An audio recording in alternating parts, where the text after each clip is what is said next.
ป่ะพี่น้องตามสลอยไปเลยเนาะพอดีเลยบ่อู้รักนะพอดีเลยเฮ้ยพอดีเบิดเลยบ่รักหัวตัวเก้าเล่าไปไว้ใช่เนาะจักเหมือนเราทมแซนบ่สบายดีเด้อพี่น้องจ้ายินดีต้อนรับเข้าสู่ส่องสลอยเด้อพี่น้องสบายดีเด้อพี่น้องพามาเลาะมาเบิ่งอันเบิ่งเลยแล้วเฮ็ดหัวลายมือแล้วเราแซมให้หัวอยู่หน้าเด้พี่น้องหัวอยู่บ้านเนาะมาแซมใส่หัวอยู่หน้าแล้วเฮ็ดอันทางเขานี่พวกพอดีโง่ยากเลยโลใหญ่ได้อยู่แต่ว่าโง่ยากอยู่เฮ็ดหัวเฮ็ดทางเขาพ่อคุณผ้าแล้วยังอยู่ผ้าเขาถึงผ้าเลยเรายังบ่แล้วเราอะตะข่ายเบิดเราเราเอาตะข่ายมาให้เราแล้ววะมันยังบ่แล้วเด้จะไปหาเฮ็ดอันลักหัวผ้ามันเหลือพี่น้องก็เลยให้เรามาออกมันเหลือไม่ขังตัวนี้มาใส่ตัวนี้เนาะเราในขอบหมูเขานะเฮ้ยนี่บ่ฮู้เอาเด้แม่นบ่จักผ้าลักหัว100กว่าลักแล้วมันเหลือแล้วก็ให้เราบ้านอ้อมอยู่นี่ให้ตัวนี้ให้ไอ้เราไทยตัวสิปลูกพอดีเพราะว่าแล้วก็ตะนางพร้อมตะนางอ้อมพร้อมเด้พี่น้องเห็นบ่ตะนางมันนั่นตะกี้เฮาค้างเป็ดค้างไก่อยู่เฮือนแล้วมันเหลือเลยมาออกปลูกดอกกระเจียวยันไก่มาหัวมันเลาะเลยเฮ็ดใหม่หัวนี่พี่น้องนี่พี่น้องกวางเติบเด้นั่งว่าสิปลูกแบบเฮ็ดเป็นสวนหั่นนะพี่น้องคิดได้ตอนนี้ท่านก็มีอันเกาะน้ำไม้ยังบ่ฮอด10ก่อกกไม้ยังบ่ฮอด10กกพี่น้องซื้อทีละน้อย ตอนนี้กกไม้เฮาก็มักม่วงก็ที่เฮาปลูกกันยังแต่2ต้นพี่น้อง3ใช้ต้นที่3เด้เนาะ3ต้นแล้วก็เฮาซื้อเพิ่มอีกเนาะเดี๋ยวปลูกไปที่ละหน่อยเนาะพี่น้องเดี๋ยวก็ได้เองเพราะว่าเฮ็ดเป็นสวนแล้วเพราะว่าอันสิปลูกกระท่อมใช่นะคิดว่าคิดเสาไฟเฮ็ดเป็นสวนแบบว่าปลูกไม้ปลูกผลไม้นะพี่น้องให้ครบจริงๆนะแบบเป็นสวนเป็นเพียงเลยเด้เฮ็ดคล้ายๆแบบบ้านสวนน้อยจริงๆนะแบบได้คอนเทนต์ถ่ายคลิปมันมีนั่นมาสวนนะพี่น้องถ้าลูกออกมาสวนแล้วก็ถ่ายได้แบบคนได้คอนเทนต์มันมีนั่นได้คอนเทนต์แล้วก็ได้สวนพร้อมเด้ลูกใหญ่ก็สิได้เก็บกินหมักไม้เนาะ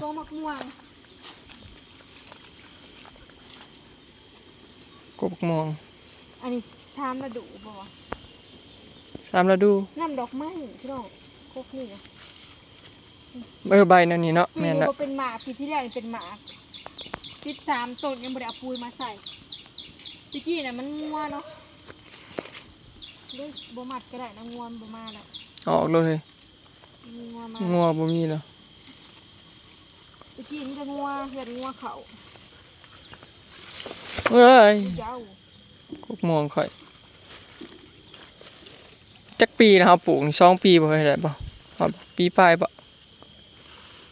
ได้แน่เนาะ2 ปีเนาะต้นนี่ครับปลูกยามแรงซะก่อนจังสิเถิกพี่น้อง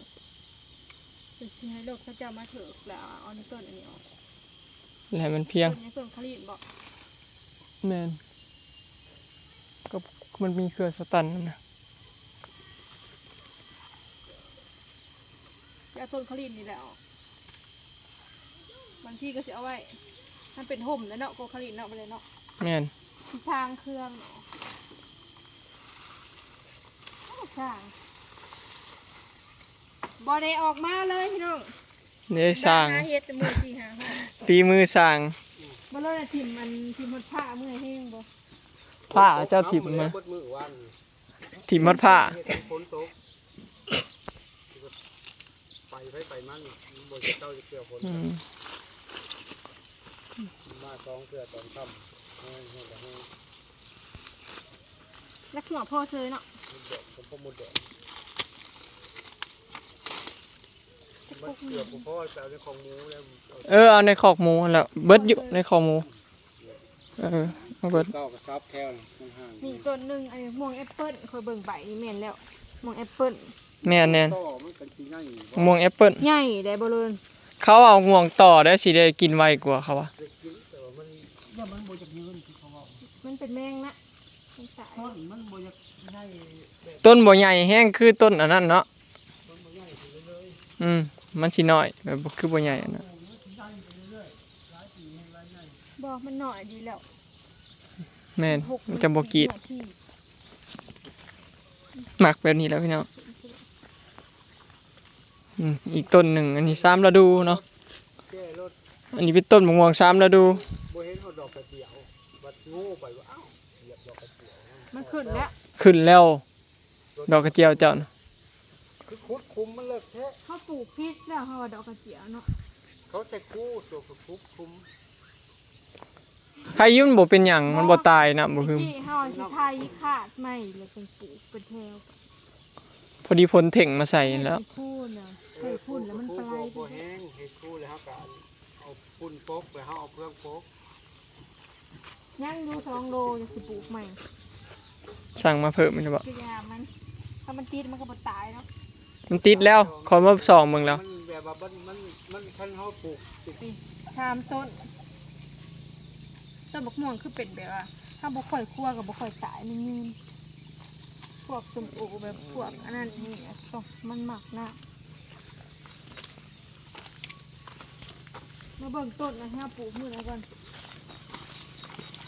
บ่เลยแล้วออกมันก็ได้บ่เลยให้ยังกินแรงเนาะเจ๊นี่ครับขาไก่ฉลองเหลืองยังเนาะ ไทยหุดหน้าแล้ว ให้หูดหน้าเลย และ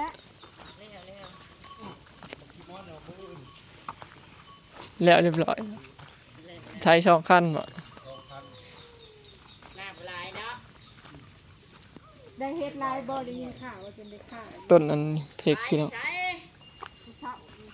เราไปเก็บในบ่อนระบ้าป้านคณะน่ะ ใช่ โต๊ะคณะบ่อนระบ้าป้านน่ะลูก มีหน้าตรงนะเพิ่นน่ะไปเก็บเพชรเพิ่นว่าแท้เจแลไปเก็บ พอกูแฝดแล้วไปเก็บเรา บ้านนี่น่ะคอยถอดซองแล้วมันบ่ทันเห็นบ้านนี่น่ะ เพราะว่าแล้วไผไปเก็บจนว่าแตกแตะแรงมากเขาว่าได้ลายแล้วนี่บ่เป็นกระตาบ่จักเขาว่า แค่ไปบ้านคณะเก็บแต่เช้าบ่ ปิดเลยเลยเอาปุ่นใส่เลยเลยนี่ ต้นชมพู่นี่พี่น้อง เพิ่นมีแต่สิบ้าพังคุยแล้วใส่นี่ ในหันน่ะ คุยสิมาเอาพุยแล้วใส่ เบิ่งเอิ้นทั้งในทั้งนอกมันบ่เห็นว้าวแล้ว เอาฝุ่นใส่ แคมนี่นะ เดี๋ยวจะขึ้นไปสวรรค์จังสิ บ่ได้เบิ่ง ตั้ ตั้ ง ง ใจ ใจ ไป ไป ซื้ ซื้ อ อ เบี เบี ย ย ร์ ร์ ให้ ให้ย่างเหยียบไป เดี๋ยวขึ้นสวรรค์จังซื้อมาอีกพี่น้อง โอ้ยบ่ได้ไปซ้ำทั้งนั้นคน ถ้า มุ ปลูก น ย่าม ข้างใน มันติดเลยนะคะ แม่นปลูกย่านนี้มันติดเลย ขนาดบ่เก็บแน่ ได้เห็นบ่เขาปลูกแล้วมันติดเลยเด้อพี่น้อง พอนั่นน่ะ มันสิใหญ่บ่เอามามัดไว้นั่น ทางนั้น บ่ปะเลยบ่แล้วจังแกะบ่มันอันน่ะคักๆจังแกะ บ่มีไว้ต่อนะมันแปลนเลยมันบ่นั่นเด้ อย่ามันล่มฝนตก ต้นหมากมังคุดเลย ถ้าเบิ่งว่าสิเป็นหมากบ่พี่น้องต้นมังคุดเนาะซื้อมาต้นหนึง มันซุ่มบ่มานไปมานมัน อยู่บ้านเฮาแพงเด้เบี้ยใหม่นี่ต้นละ2-300ก็เลยว่าได้ซื้อทีละหน่อยเนาะ ต้นยางนา ค่อยปลูกไปทีละหน่อย หาเห็ดจังสิเอาไป ห้อยเสียมก็ก้นก้นซับ ดูนาตรงนั้นเด้ต้นยางนาก็รอสิ มังคุด เอาเบิ่งกอไผ่ที่เฮาปลูกมานะ เด้กอไผ่ติดเบิดแล้วพี่น้องแต่ว่าตายนะ2 ต้นเนาะ อันนี้มันติดซะแล้วจังมันติดพวกนี้จังสิก้นไปง่ายไปพี่น้องมันใกล้แดนโพดกอไผ่นี่เนาะจะไปปลูกข้างมันใกล้แดนโพดแต่ว่ามันติดแล้วแต่มันโป่งหักละลายจังง่ายไปเนาะเฮ้ย อืม คือก้นตัวนี้เนาะ นี่พี่น้องกำลังติดเห็นบ่ มันติดคักๆก่อน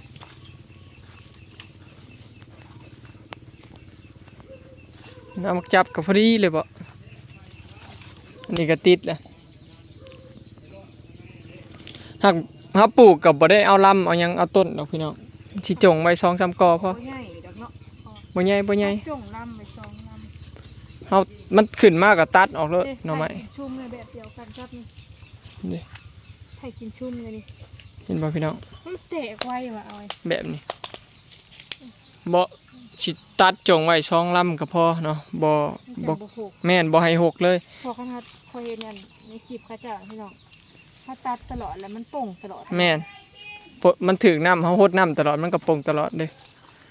บ่ให้มันหกหั้นนะพี่น้องให้แบบสะอาดงามตาจังซี่ ติดแล้วทำไมสามไทยเดี๋ยวสิมื้อนี้ตั้งใจว่าสิเอาเงินมาให้พ่อใหญ่เลินก็มาเบิ่งอันดอกกระเจียว เด้ดอกกระเจียว อืมติด ข่อย แล้ว ออกมาเกลือหมูข่อยมาส่องตลอดเลย บ่ตายดอกเคย บ่ตายบ่ตายคันตายมัน เดี๋วจะเอฝุ่มาใส่ ถ้ามันตายแล้วมันตายแล้วนี่เด้มันติดเบิดสู่คุมเลยเห็นบ่เอามีแต่เอาฝุ่นมาใส่เลยเขาว่ามันขึ้นเลยเห็นบ่พี่น้องนะ บ่เป็นแล้วดิมันก็เจือนคมเบิด แม่นเด้ขึ้นแล้วนะเฮ้ยเป็นดอกแล้วนั่น นี่ อื พี่น้อง มเด้นะ เกิดดอกแล้ว กระเจียวหน่อย กระเจียวหวาน เด้ดอกที่สองตัวนี้แห่งขึ้นงามแป๊บเดียวเนาะ บ่เลินเห็ดกับพ่อใหญ่สร้าง แล้ว พี่น้องเห็ดหัวกับพ่อใหญ่สร้าง โอ้ยได้หัวเลยพี่น้องมีแห้ง ตั นะ ดไม่ใช่ตะกี้เขายันงัวหมุนแม่คันทำปลูกอันหลายๆเนี่ยปลูกก็ไม่อะไรงัวหมุนก็บ่ได้กิน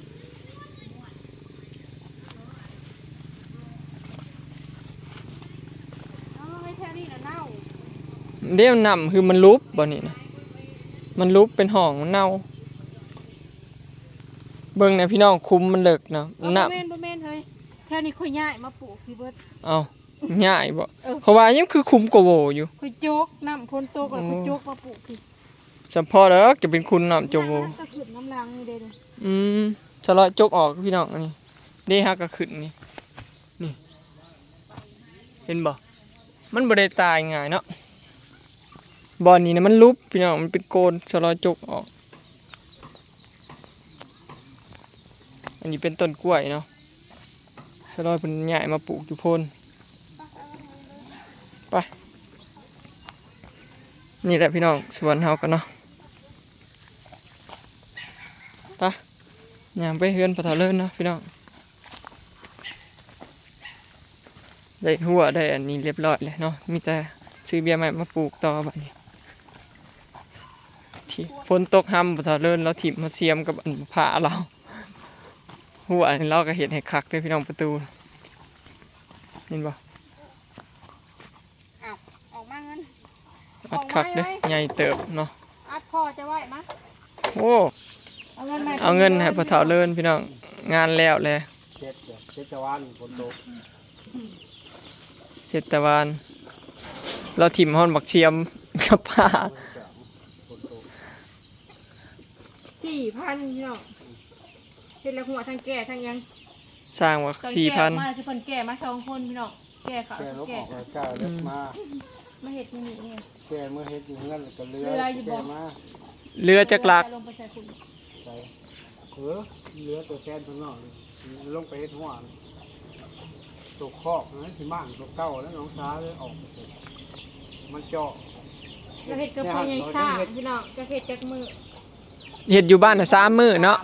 บ่3มื้อ4มื้อแล้ว อยู่เฮือนน่ะก็ยังบ่ได้เก็บพี่น้องมีแต่ไปหาเฮ็ดแต่ละมื้อนะไปเถอะมาเอาอีกก่อน เราเฮ็ด4มื้อพี่น้องแล้วเนาะ ป้ามาเอาให้ป้าเอา ช่วงนี้ก็ผีเฮ็ดเข้าสลอยบ่อ้อยพี่น้อง เคยอยู่ สลอยน่ะไป3รอบแล้วนี่ มื้อนี้นะ เฮ็ดให้พ่อใหญ่เลยเนี่ยพี่น้องเฮ็ดให้ใครแต่มีนะบ่าวเจะกองอาจจะคองเฮ็ดนะอันบ่แล้วเดี๋ยวเจะคองอยากแล่นไปทางนั้นทางนี้ บืด มีแต่ไปทั้งใหม่เนาะ อืม บ่ได้เสื้อ มีแต่ผีเฮ็ดเข้าจักยามเลยแล้วยัน ดำหน้าเลยเนาะมื้ออื่นนี่เขาบ่อ่อยสิไทยหดหน้าเด้อพี่น้อง มื้ออื่นสิไปไทยหุ่นหน้ามื้ออื่น แล้วเลยใส่ปุ๋ยเลยอีกทิศหน้านะ ที่หน้าดำ ดำเพราะว่าใส่ปุ๋ยมื้อนี้อีก15วัน พอปานนั้นบ่คือว่าแต่เก่าคือ3-4มื้อแล้วลูก ว่า แม่น อย่า บ่ ให้มันเสียนั่นแหละ แก่ๆแต่ว่า อย่าให้แบบว่าให้มันจืดพูดแล้วก็ให้มันเสียแข็งๆแน่ สมมติ ดิ ว่าเขาลกใช้10 วันลกนี่อ่อนโคตรจัง แม่นแล้ว วันนั้นแบบว่าพอดีมันจืดพูดแล้วมันก็สิแข็งๆไปเลยดิ มันเป็นกะแก่แล้วแบบ คันเฮาใส่พุ้ยแล้วเฮาลกไว้น่ะมันเข้ากล้ามันอ่อน ดำนี่แล้วพี่น้องเพราะว่าน้ำนี่เริ่มมันอิ่มน้ำแล้วน้ำ บ่ ปลาเซลล์ก็สิ สบายน้ำลายบ่ต้องห่วงเรื่องน้ำเลย ไล่ออกมาแต่น้องหลวด ไปเมื่อ ไปเมื่อพี่น้องบัดนี้เนาะมื้ออื่นก็ไถพุ่นหน้าต่อเนาะไปจักฟังเบิ่งอะแต่สะร้อยบ่ฮู้พี่น้องบ่ให้ไปไถพุ่นหน้ามื้ออื่นเช้าเนาะเดี๋ยวเมื่อก่อนบัดนี้คลิปนี้ก็สิจบไว้ส่ำนี้เด้อเนาะ สบายดีพี่น้อง สบายดี